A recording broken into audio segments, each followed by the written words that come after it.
Hi everyone, എല്ലാവർക്കും Nifty bank Nifty അനാലിസിസിലേക്ക് സ്വാഗതം. ഇന്നെന്താ ഒരു അബ്സല്യൂട്ട് വോളട്ടൈൽ ഡേ ആയിരുന്നു. ഇവൻ നമ്മുടെ ടെലിഗ്രാം ചാനലിൽ നോക്കിയാൽ തന്നെ അറിയാം. ഇവൻ ഫ്ലാറ്റ് ഓപ്പണിംഗ് ആയിരുന്നു നിഫ്റ്റിയും ബാങ്ക് നിഫ്റ്റിയൊക്കെ. ദെൻ ക്വിക്ക് സെൽ ഓഫ് ആയിരുന്നു രണ്ടിലും ഉണ്ടായിരുന്നത്. എക്സാക്ട് ഡിമാൻഡ് സോണൊക്കെ ബ്രേക്ക് ചെയ്തു.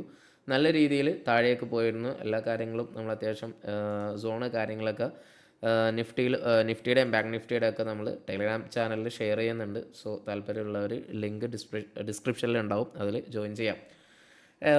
അപ്പോൾ അങ്ങനെയൊക്കെയായിരുന്നു ഇന്നത്തെ മൂവ്. ഒരു വലിയ വോളട്ടൈലായിരുന്നു. ഇന്ന് നമ്മൾ ഓവറോൾ നോക്കുമ്പോൾ എന്താ -26 പോയിൻറ്റ്സിൻ്റെ മാത്രമാണ് നിഫ്റ്റി ആണെങ്കിൽ. ബാങ്ക് നിഫ്റ്റി ആണെങ്കിൽ ഒരു +76 പോയിൻറ്റിൻ്റെയാണ് ക്ലോസിങ് കാണിക്കുന്നത്. ഇനി നാളെ നമ്മൾ ഏതൊക്കെയാണ് നമ്മൾ ഇമ്പോർട്ടൻ്റ് ആയിട്ട് ലെവൽസ് വായിച്ചാണ്. ഇവൻ ലിക്വിഡിറ്റി ഏരിയ വെച്ചിട്ട് എങ്ങനെ നമുക്ക് അത് ഐഡൻറ്റിഫൈ ചെയ്യാം, ലിക്വിഡിറ്റി ഏരിയ എവിടെയാണ്, ഏത് ലെവലിൽ വരുമ്പോൾ ബൈയിങ് ഉണ്ടാവും, സെല്ലിംഗ് ഉണ്ടാവും എന്നുള്ള കാര്യങ്ങൾ നോക്കാം. ഇത് നിഫ്റ്റിയുടെ ചാർട്ടാണ്, 4 hour ടൈം ഫ്രെയിമാണ് എടുത്ത് വെച്ചേക്കുന്നത്. ഇവിടെ നമുക്ക് എന്താ പറയുക, ഒരു കണ്ടിന്യൂസ് ഇവിടെ നിന്ന് ഞാൻ ഓൾറെഡി പറഞ്ഞായിരുന്നു, നല്ലൊരു സപ്പോർട്ട് സോണാണ്. വൺസ് അത് ബ്രേക്ക് ചെയ്താൽ ഇവിടെ നിന്ന് ഒരു പുൾ ബാക്കിനുള്ള ചാൻസ് ഉണ്ടായിരുന്നു. ഞാൻ സ്റ്റിൽ അവിടെ കിട്ടിയില്ല. നമുക്ക് കിട്ടിയേക്കുന്നത് ഒരു റിവേഴ്സ് ക്യാൻഡിലാണ്, ഒരു സെൽ ഓഫ് ക്യാൻഡിലാണ് വന്നേക്കുന്നത്. അപ്പോൾ നെക്സ്റ്റ് ഇതിനൊരു കണ്ടിന്യൂവേഷൻ ക്യാൻഡിലും ഇല്ല. ഇവിടെ വന്നിട്ട് പിന്നെ ഒരു കണ്ടിന്യൂവേഷൻ ക്യാൻഡിലില്ല. അവിടെ നിന്ന് പിന്നെ ഗ്രീൻ ക്യാൻഡിലാണ് വരുന്നത്. ഇവൺ ദോ നമുക്കൊരു നല്ലൊരു സെൽ ഓഫ്, ഒരു എക്സാക്റ്റ് സപ്പോർട്ട് ഏരിയയിൽ നിന്ന് വീണ്ടും ഒരു എൻഡ് ആയപ്പോൾ നമുക്കതൊരു പോസിറ്റീവ് ക്യാൻഡിലായി. ദെൻ ലാസ്റ്റ് ക്യാൻഡിലാണ് വീണ്ടും ഒരു സെൽ ഓഫ് ക്യാൻഡിൽ വന്നത്. പക്ഷേ സ്റ്റിൽ ഇൻസൈഡ് എന്താ പറയുക, അതിൻ്റെ ഈ ലാസ്റ്റ് ലോയിൻ്റെ മുകളിലാണ് അതിൻ്റെ ക്ലോസിങ് കിട്ടിയേക്കുന്നത്. ഇനി വരുന്ന ലെവൽസ് എന്ന് പറയുന്നത് ഈ രണ്ട് ലെവലാണ് നമ്മൾ ഇമ്പോർട്ടൻ്റ് ആയിട്ട് വാച്ച് ചെയ്യേണ്ടത്. കാരണം ഇതിൻ്റെ ഇടയിലാണ് ഇപ്പോൾ മാർക്കറ്റ് ഒന്ന് വോളട്ടൈലാണെങ്കിലും അവിടെ ഒന്ന് സൈഡ് വേസ് എടുക്കാനും ശ്രമിക്കുന്നുണ്ട്. ഇൻസൈഡ് ദ സോണിലെ മാർക്കറ്റ് ഒന്ന് കൺസോളിഡേറ്റ് ചെയ്യാനും ശ്രമിക്കുന്നുണ്ട്. അവിടെ നിന്നൊരു ബ്രേക്ക് ഔട്ടോ ബ്രേക്ക് ഡൗണോ തരുന്നില്ല. വൺസ് ഇവിടെ നിന്ന് നെക്സ്റ്റ് ക്യാൻഡിൽ ഒരു പോസിറ്റീവ് ക്യാൻഡിലായിട്ട് തന്നെ മാറുകയാണെങ്കിൽ ഈ ഒരു ലെവൽ വരെയും പോകാനുള്ള ചാൻസാണ് ഉള്ളത്. 23,500 മേളിൽ ഈ ഒരു ലിക്വിഡിറ്റി, കാരണം ഈ ഒരു ക്യാൻഡിലിൻ്റെ ഹൈ ബ്രേക്ക് ചെയ്തതിന് ശേഷം അവിടെ ലിക്വിഡിറ്റി അബ്സോർബ് എടുത്തിട്ട് വീണ്ടും ഡൗൺഫാൾ കണ്ടിന്യൂ ചെയ്യാനുള്ള ചാൻസ് അവിടെയുണ്ട്. ഇതിന് ഈ ക്യാൻഡലിൻ്റെ മേളിലാണ് നമുക്ക് ക്ലോസിങ് ചെയ്യണം. അതാണ് നമ്മുടെ കണ്ടീഷൻ നമ്പർ 1 എന്ന് പറയുന്നത് നിഫ്റ്റിയിൽ. ബാക്ക് ടു കണ്ടീഷൻ നമ്പർ 2 എന്ന് പറയുന്നത്, വൺസ് ഇത് ബ്രേക്ക് ചെയ്ത് കഴിഞ്ഞാൽ ഡൗൺ സൈഡാണ് ക്ലോസിങ് ക്യാൻഡിൽ കിട്ടിക്കഴിഞ്ഞാൽ കുറച്ചും കൂടി ഒരു മൂവ് ഡൗൺ സൈഡിലേക്ക് ഉണ്ടാവും. നമുക്ക് ഇനീഷ്യലായിട്ട് തന്നെ നല്ലൊരു മൂവ് ഡൗൺ സൈഡിലേക്ക് തന്നെ കിട്ടാനുള്ള ചാൻസ് ഉണ്ട്.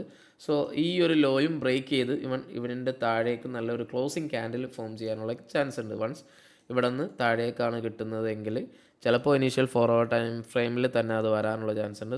ഇത് നമുക്ക് വലിയൊരു ക്യാൻഡിലായിട്ട് വരും. ദെൻ പിന്നെയും ഒന്ന് കൺസോൾട്ടേഷൻ അല്ലെങ്കിൽ സൈഡ് വേസ് പോകാനുള്ള ചാൻസാണ് ഉള്ളത്. അപ്പോൾ അതാണ് നമുക്ക് ഈ ഒരു രണ്ട് ലെവലിൽ നിന്നായിരിക്കും നമ്മുടെ നെക്സ്റ്റ് മൂവ് നമുക്ക് കിട്ടാനുള്ള ചാൻസ് വരാം. നമുക്ക് അതിനു വേണ്ടി വെയിറ്റ് ചെയ്യാം. അതാണ് നിഫ്റ്റിയുടെ ഒരു നമ്മൾ നെക്സ്റ്റ് മൂവ് നമ്മൾ നോക്കുന്നത്. ബാക്ക് ടു ബാങ്ക് നിഫ്റ്റി നോക്കിക്കഴിഞ്ഞാൽ സ്റ്റിൽ 4 hour ടൈം ഫ്രെയിം വെച്ച് തന്നെയാണ് നോക്കുന്നത്. ബാങ്ക് നിഫ്റ്റിക്കാണെങ്കിൽ ഈ ഒരു ക്യാൻഡിലായിരുന്നു ബ്രേക്ക് ഔട്ട് ക്യാൻഡിൽ ഉണ്ടായിരുന്നത്.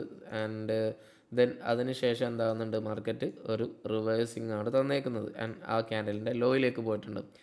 ഇവിടെ നോക്കുകയാണെങ്കിൽ നമുക്ക് എന്താണ് മീൻസ് ഈ ഒരു ബിയറിഷ് ക്യാൻഡലിൻ്റെ താഴേക്ക് ഒരു ക്ലോസിങ് ക്യാൻഡിൽ വന്നിട്ടില്ല. സ്റ്റിൽ അതിൻ്റെ അകത്ത് തന്നെയാണ് ഇപ്പോഴുള്ളത്.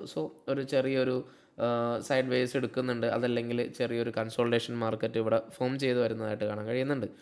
അങ്ങനെയാണെങ്കിൽ വൺസ് ഇവിടെ നിന്ന് ഈ ഒരു ലെവലിൽ നിന്ന് നമുക്കൊന്നില്ലെങ്കിൽ ഈ ഒരു ലെവലിൽ നിന്ന് നമുക്ക് താഴേക്കാണെങ്കിൽ വീണ്ടും ഈ ഒരു ലോ ടെസ്റ്റ് ചെയ്യാനുള്ള ചാൻസാണ് ഇനീഷ്യലായിട്ട് വരാം. ഫസ്റ്റ് 47,800 എന്ന ലെവലിലേക്ക് മാർക്കറ്റ് ഒരു ഫോളോ തരാനുള്ള ചാൻസാണ്. അതിൻ്റെ ലോയിലേക്ക് നല്ലൊരു ക്ലോസിങ് കിട്ടിക്കഴിഞ്ഞാൽ, ഇനി അതല്ല ഹൈ ആണ് ക്ലോസിങ് കിട്ടുന്നുണ്ടെങ്കിൽ ഈ ഒരു ലിക്വിഡിറ്റി സോൺ മാർക്കറ്റ് ടെസ്റ്റ് ചെയ്തിട്ട് ദെൻ അവിടെ നിന്നൊരു റിവേഴ്സ് ഉണ്ടാവാനുള്ള ചാൻസാണുള്ളത്. ഏത് ലെവലിലേക്ക് വരും എന്നുള്ളത് നമ്മൾ നാളത്തെ ബ്രേക്ക് ഔട്ടൊക്കെ പോലെ ഇരിക്കും. കുറച്ചും കൂടി കൺഫേം കിട്ടാൻ വേണ്ടിയിട്ട് നിങ്ങൾക്ക് 1 hour ടൈം ഫ്രെയിമൊക്കെ ഒന്ന് ടെസ്റ്റ് ചെയ്ത് നോക്കാവുന്നതാണ്. കാരണം 1 hour ടൈം ഫ്രെയിമിൽ തന്നെ നമുക്ക് ഇനീഷ്യൽ മൂവ് കുറച്ചൊക്കെ ഒന്ന് പ്രഡിക്റ്റ് ചെയ്യാൻ പറ്റും. നമ്മൾ ഓൾറെഡി പറഞ്ഞത് ഇവിടെ നിന്നുള്ള ഹൈയിലേക്കുള്ള ബ്രേക്ക് ഔട്ടാണ്. 1 hourൽ നമുക്ക് ഈ ഹൈ ബ്രേക്ക് ചെയ്തു അവിടെ സസ്റ്റെയിൻ ചെയ്യുന്നുണ്ടെങ്കിൽ മാർക്കറ്റ് സ്ലോലി ആ ഒരു ഹൈയിലേക്ക് തന്നെ പോകാനുള്ള ചാൻസ് ഹൈ ആയിട്ടുണ്ട്. കുറച്ചൊന്ന് 50,000+ പോകാനുള്ള ഏരിയ ഉണ്ട്. ആ ഒരു ഏരിയ വരുമ്പോൾ ഒന്ന് നോട്ട് ചെയ്യുക. വൺസ് ഇവിടെ നിന്ന് താഴേക്കാണെങ്കിൽ ഈ ഒരു ലോ ബ്രേക്ക് ചെയ്താൽ 47,800 വരെയും പോകാനുള്ളൊരു പ്രോബിലിറ്റി അവിടെയും ഉണ്ട്. ഈ ഒരു 47,800 ഫസ്റ്റ് ടാർഗറ്റ് വെക്കുക. 48,500 ലെവലായിരിക്കും. ദെൻ അതിന് ശേഷം പിന്നെയും ഒന്ന് ഫോളോ ആവുന്നത്. സോ എന്തായാലും അതൊക്കെയാണ് നിഫ്റ്റി ബാങ്ക് നിഫ്റ്റി വ്യൂ എന്ന് പറയുന്നത്. നമുക്ക് നോക്കാം എങ്ങനെ വരും എന്നുള്ളത്. സോ മേളിലേക്കാണെങ്കിലും താഴേക്കാണെങ്കിലും അതിൻ്റെ ലിക്വിഡിറ്റി ഏരിയയൊക്കെ ഒന്ന് മനസ്സിലാക്കുക. ആൻഡ് വീഡിയോ ഇഷ്ടപ്പെട്ടാൽ എന്തായാലും ലൈക്ക് ചെയ്യുക, നിങ്ങളുടെ അഭിപ്രായങ്ങൾ കമൻറ്റ് ചെയ്യുക. And thanks for watching this video.